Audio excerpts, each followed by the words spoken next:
Going on, Miami Heat Nation? Your boy Ernest here. I'm back with another Miami Heat Talk video.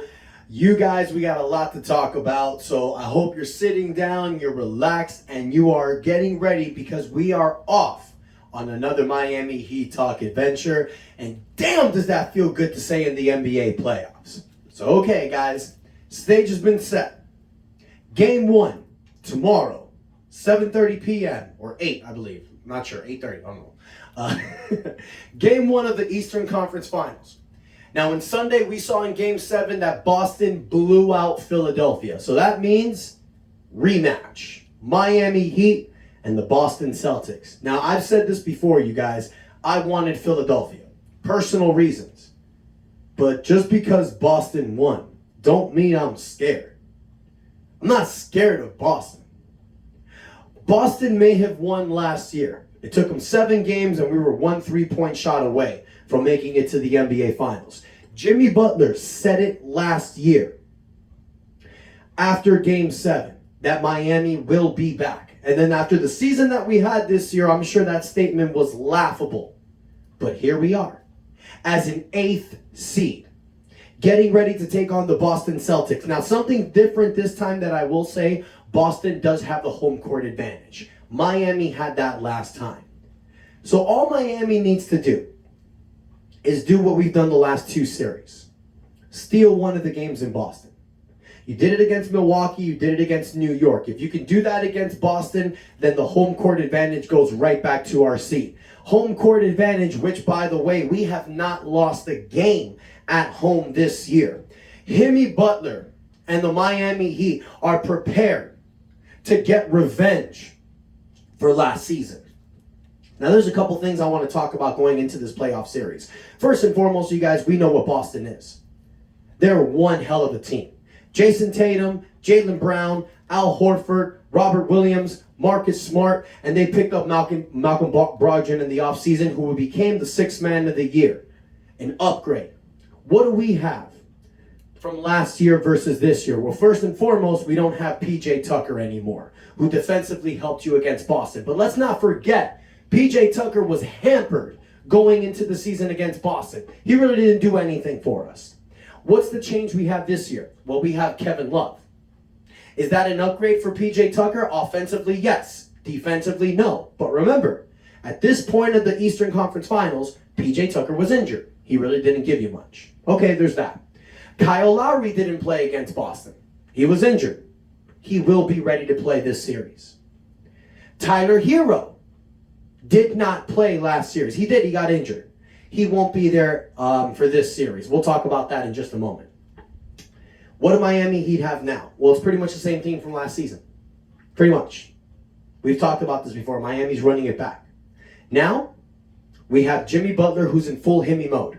You have Bam Adebayo, who's another year confident. You got guys like Gabe Vincent, Caleb Martin, Max Strus, who have another year of experience. Gabe Vincent and Max Strus, by the way, are playing for contracts. Okay? You got Duncan Robinson, who's ready to break out of his shell. You have guys, dogs, in this Miami Heat team that are ready for this fight. I am confident that we can defeat the Boston Celtics in this series. Now, another reason why that I'm confident, you guys, is because coaching. Let's be honest. Miami had the full advantage in coaching. Now, last season, Boston had Ime Udoka, who was the coach of the year. Very great coach. No longer there. Now it's his assistant running the show, Joe Mazzulla. Joe Mazzulla, who's done a great job with his first year in the Boston Celtics. But we've seen in the playoffs, his inexperience of coaching has shown. First and foremost, he's playing only 7 guys in the playoffs throughout this playoff run. You're going to get your guys very fatigued with that. Miami sometimes go 9 to 10 deep. I wonder if Spoelstra's going to make some changes. I don't think it'd be the best idea because a lot of these guys are playing a lot of minutes. Now, obviously, when you have Tatum and Brown out there, you definitely want Jimmy Butler and Bam or either or out there. But this Miami team has shown you that we can go 9 to 10 deep. I don't think we're going that deep against Boston. The fact that Boston plays 7 guys, look for Spoelstra to go for an 8-man front. You're going to see the same starting lineup. You're going to see Kyle Lowry and Gabe Vincent, the 1-2 punch coming off the bench. Then after that, it's what we need. Are we going to throw in some Cody Zeller? Are we going to throw in some Hayward Highsmith? Are we going to throw in some Duncan Robinson? Or are we not going to see any of those three guys at all? It's the Eastern Conference Finals. It is time to nut up or shut up. The best players need to play right now because it's time to get to the NBA Finals. So we need guys like Jimmy Butler and Bam Adebayo to put in 40 minutes a game, if not more. Give it your best shot. We need guys like Gabe Vincent, Max Strus, and Caleb Martin to do what they do best and become the Swiss Army knives that we know. Because on any given night, those three guys can step up and be a solid number two. We need Kevin Love to rebound and crash the boards and defensively hold down a guy like Al Horford. Al Horford is their starting power forward. I think Kevin Love matches perfectly with him. And then you got Bam Adebayo covering Robert Williams, which they can switch on. So I think Miami does have a good advantage here. Kevin Love is great in those passing outlets. But the last two games against New York, we saw Kevin Love struggle. We need Kevin Love to step up in the Eastern Finals because his offensive presence, if Kevin Love goes out there and gives you 15 points and 10 rebounds, he's giving you solid effort in the Miami Heat front. All right? And another great thing to see, you guys, is that the four teams that went to the 2020 bubble Eastern Finals are the same four teams that have made it to the conference finals this year. Denver, Lakers, Miami, and Boston. So can you really still call those teams bubble frauds? I don't think so. So this is going to be an incredible conference finals to see, you guys. I'm excited. I am happy. But one thing that I'm a little bit irked about is ESPN. ESPN says that Boston has a 97% chance to win this series. Really, ESPN? Still coming in with that hate. Still coming in with that disrespect?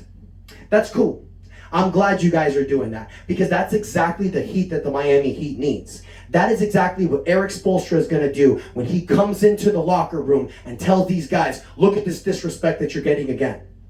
The same disrespect that we got last year as a 1 seed. ESPN never gave us respect. Always called a team like Phoenix a better 1 seed than us last year. This year, as an 8th seed, going against some of the best competition and knocking them out, we still don't get that same respect from ESPN. And that's exactly what we want, you guys. Our players love playing with their backs against the wall because that's when they play their best. I'm expecting a Miami Heat victory in Game 1. The Miami Heat need to come and they need to slap the shit out of Boston in their face. We need to take back this rivalry. We need to take back this victory because this year is the year, you guys. 2022, that shot in Game 7 was a mistake. This is the opportunity. This is the chance. And now it's time for Miami Heat to reap the rewards. You've gone to the Eastern Conference Finals 3 out of the last 4 years. You have shown that signing Jimmy Butler and elevating Bam Adebayo was the right decision. Kyle Lowry, Caleb Martin, Gabe Vincent, Max Strus, Kevin Love, we need you guys. We need you guys to be the source that we need. The role players, the stand-up, the enforcers on this team. This Miami Heat team, you guys, even without Tyler Hero, will have a shot. Now, unfortunately, Tyler Hero has not been shooting or dribbling yet. It doesn't look like he'll be back in the Eastern Finals. He might make it to the NBA Finals. Oh, but how sweet it would be, you guys, getting Tyler Hero back in the finals. How sweet would it be if the LA Lakers defeat the Denver Nuggets? And if that happens, you guys, if the Miami Heat play the Lakers in the NBA Finals, Miami will have home court advantage. So let me know what you think about tomorrow, you guys. I'm predicting a victory. Miami Heat 109-105. It's going to be a close dogfight game, but I'm predicting a Miami Heat victory. Let me know what you think in the comments, you guys. And who would you rather prefer to play in the finals? The Lakers or the Nuggets? That's right, I said it. I'm predicting the Miami Heat in the NBA Finals. And if you don't like that, well then tough. Because this is Dade County. This is the Miami Heat basketball fan nation. And that's enough said. Let's go Heat.